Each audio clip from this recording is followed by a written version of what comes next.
Assalamu alaikum warahmatullahi wabarakatuh. Hope you're doing well. So, I wanted to share with you some interesting things I learned about the Saudi Arabian King Abdulaziz Camel Festival.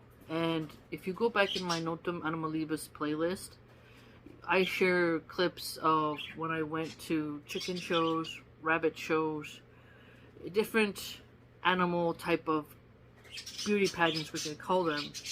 And if you've been on the channel for a while, and you remember, I had posted in the past some pictures of when I did dog showing with my grandparents, my step-grandpa and my grandma.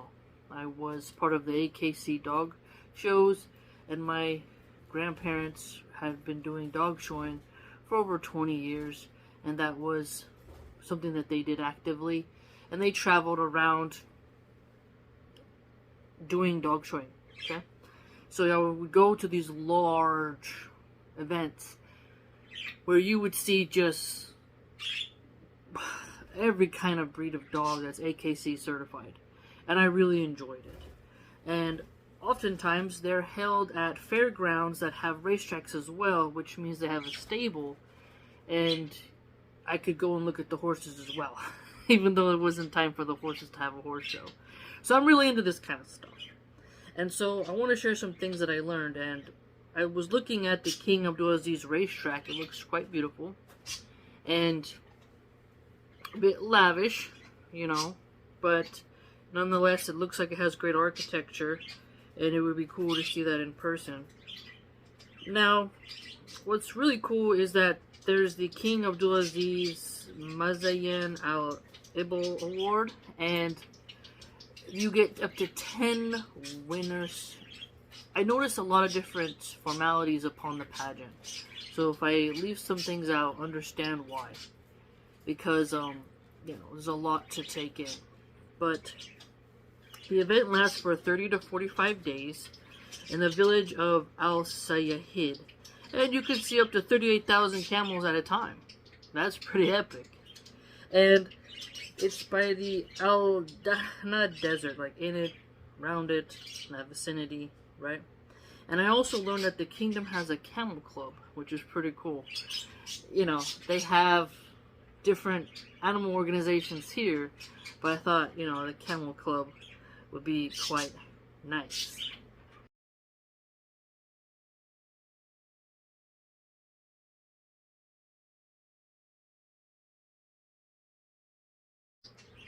The festival is put on by the Katani tribe of Saudi, and it was really cool to learn about this tribe, and that they supposedly call themselves, or some call them, an original tribe of the Arabs, and that they are essentially rooted in Yemen, okay? And so that was pretty cool to learn about, and how they want to keep the tradition alive of the Bedouin reverence of the camels. And I was like, it's pretty epic.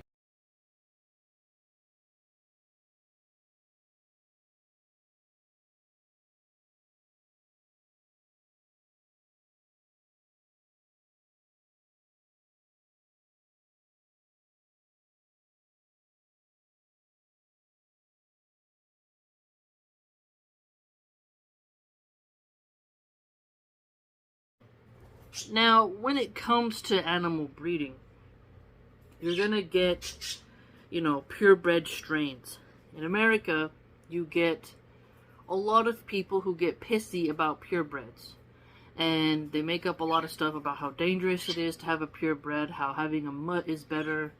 And this is just really due to the rescue shelter propaganda.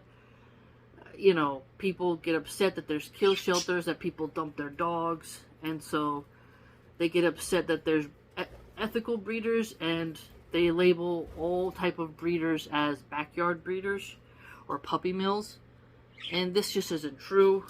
And I have a lot of respect for the people who hold the festival and the people who participate in it, wanting to preserve their Bedouin camel culture and the purebred strains, because I learned a lot from my grandma when she would talk about which dogs would get bred, how you track them.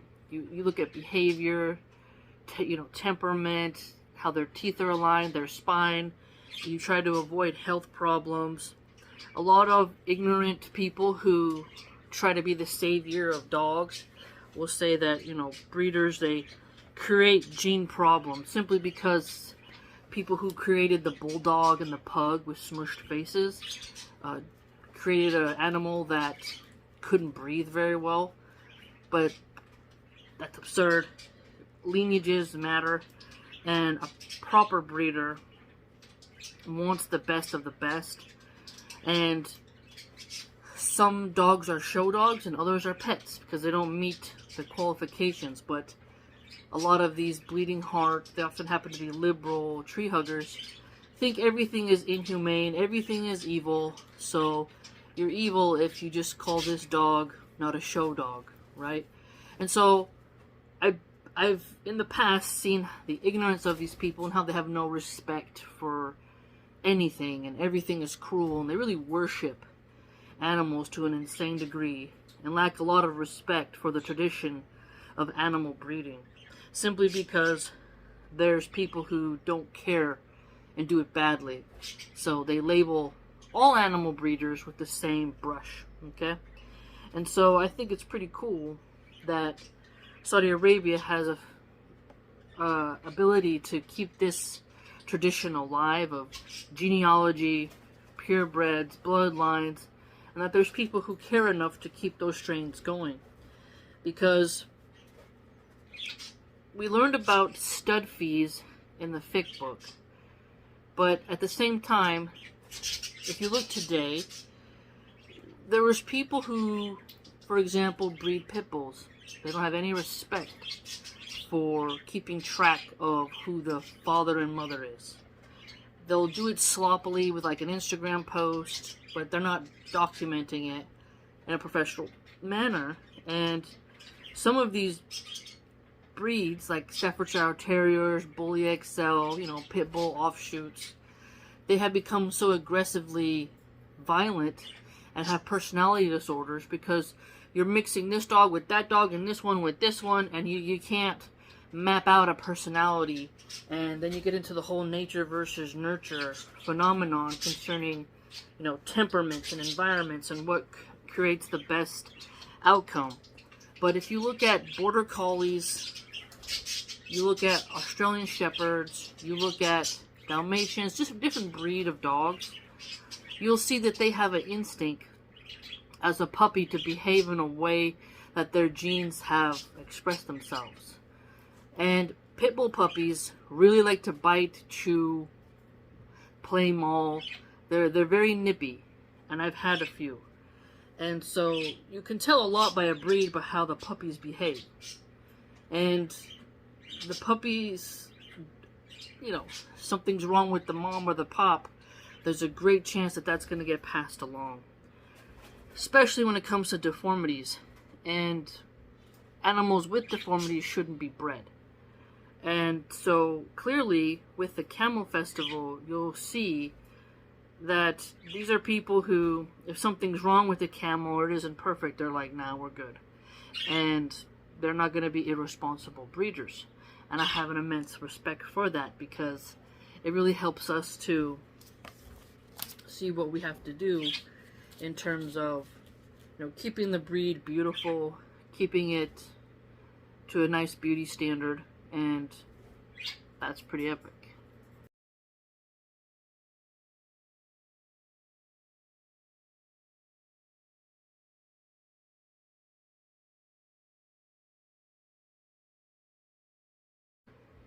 Now, there are 4 varieties of the camel that are judged. There's the black camel, it's called a Majahim. There's the white camel, Magatir. The dark brown Shil. Beige, that has the sulfur with the black on its shoulders, on its hump. And I didn't know with the dromedary camel, however you pronounce that word, that they came in black. I kind of only thought they came in white and beige. So that was actually pretty cool, because I thought the black camels looked the prettiest. And now it makes sense when we read hadiths, when they talk about the red camel as rare as a red camel, and you're like, oh, interesting. It's fascinating to just see how much variety there is when you kind of overlook it. I'm aware with roosters because I follow some pages on Instagram where they have rooster shows, and I like looking at pictures of bulls. In the past, if you recall, I would show pictures of different styles of bulls, and seeing the different lineages and whatnot, you're like, this is so vast. And I have some cow pelts that I like, some bull pelts, and seeing the camels coming in different varieties was enlightening because we don't see them portrayed in other colors usually. We only really see them in beige. And so I was like, a little bit of propaganda there. But it would be very cool to just be able to examine all the different black camels. Some vendors sell their camel meat, milk, pelts, wool, and bones. And I like that. I like pelts. And so it would be very cool to be able to go there one day and get some camel milk, make some nice feta cheese, some queso fresco with camel milk, but also to get a nice woolly blanket and something like that.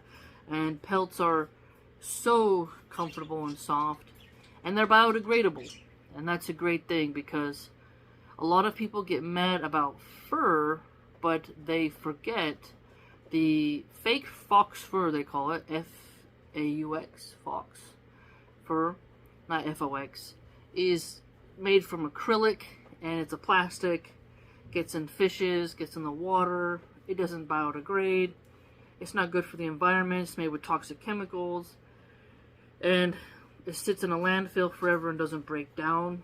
And once you've harvested an animal for meat, why not use its pelt? But again, if you wear fur, there's just so many people who get pissy and will throw red paint on you or call you a monster. Meanwhile, their plastic coat, derived plastic, is, choking a whale and is eroding the soil because it can't be fully broken down for hundreds of years. And so, animal pelts go right back into the environment, whereas the plastic ones don't. And so I thought that was pretty cool that they could have that there. Now, I looked up a company that participates in the festival, and it's called Philosophers, and they actually make some camel accessories. I thought that was awesome. And talking about necklaces, covers, and capes. And there was one company, it's actually run by a woman, which is this one, the Philosophers company. Her name is Nora Al-Ghanam, and she makes custom-made tailored capes. And they're really pretty, and each camel that they get an order, it's custom-made for them. Now, I've seen those types of things for cows and horses. I had never seen them for camels. And so I thought that was pretty cool because to design it in a way that their hump looks nice, like their camel humps, and the different colors, and that they're a nice, good, durable fabric, and some are actually really shiny and pretty. And it's wholesome. Truly, it's wholesome. And she loves sewing. She's into it.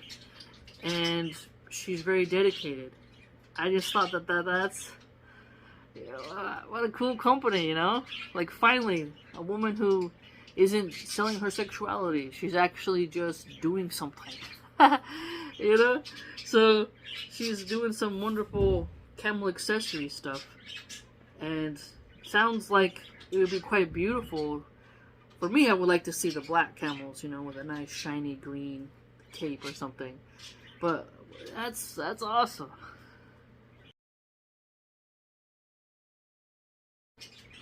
Now, when it comes to dog showing, the dog has to have its teeth examined. The judge even goes on the genital area to make sure there's 2 testes. You cannot have a dog there with just one. And they they really, the tail line, does the animal respond well to human touch? Do they try to bite the judge? You'll be disqualified. You definitely won't win.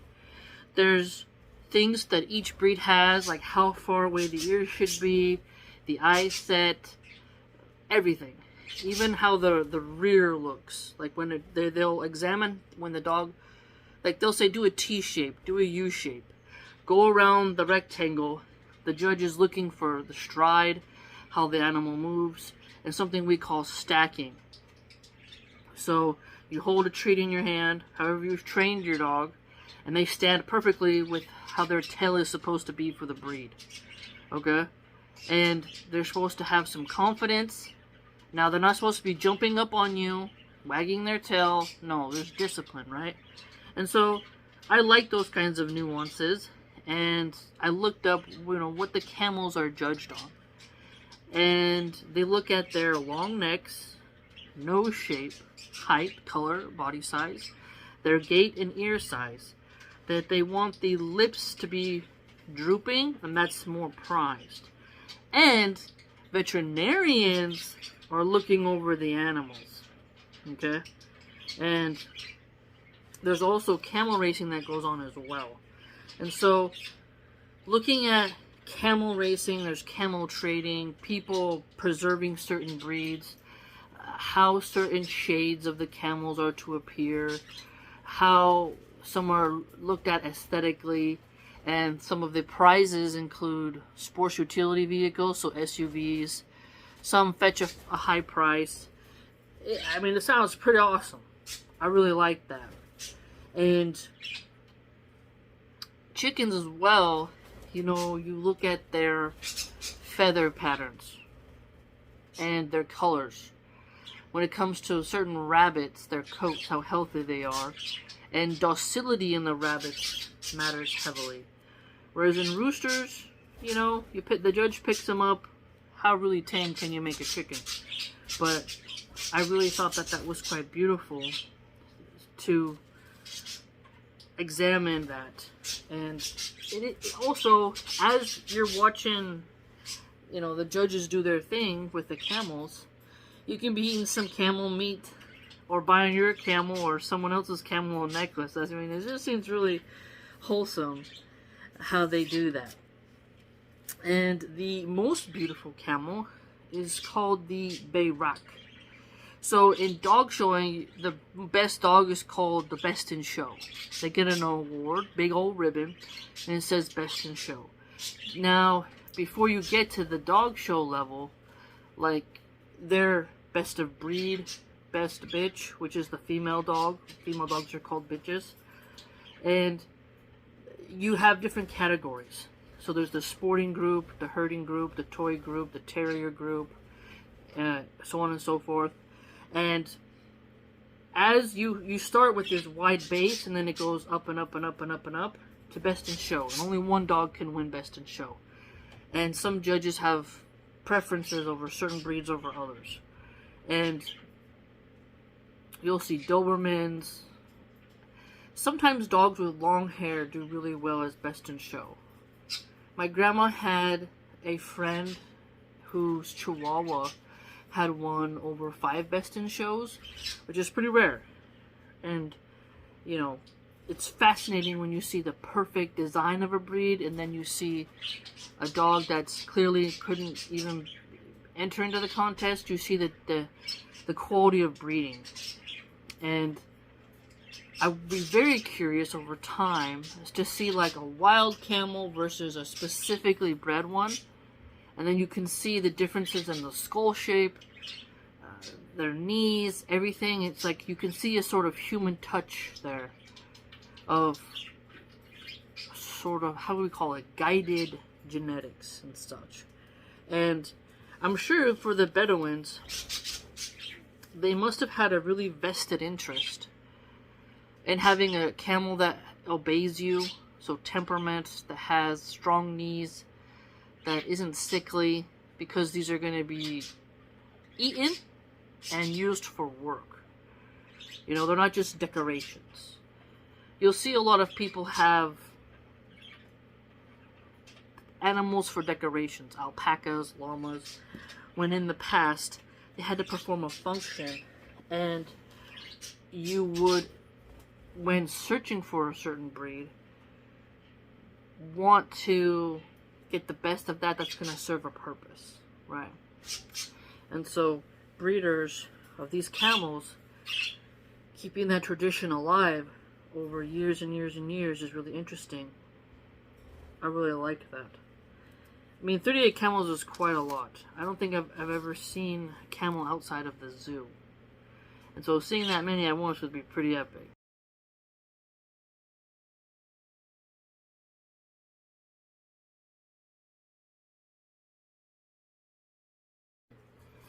And then the interesting part I learned while researching this was that King Abdulaziz ibn Saud was the first king of Saudi Arabia. He made the House of Saud.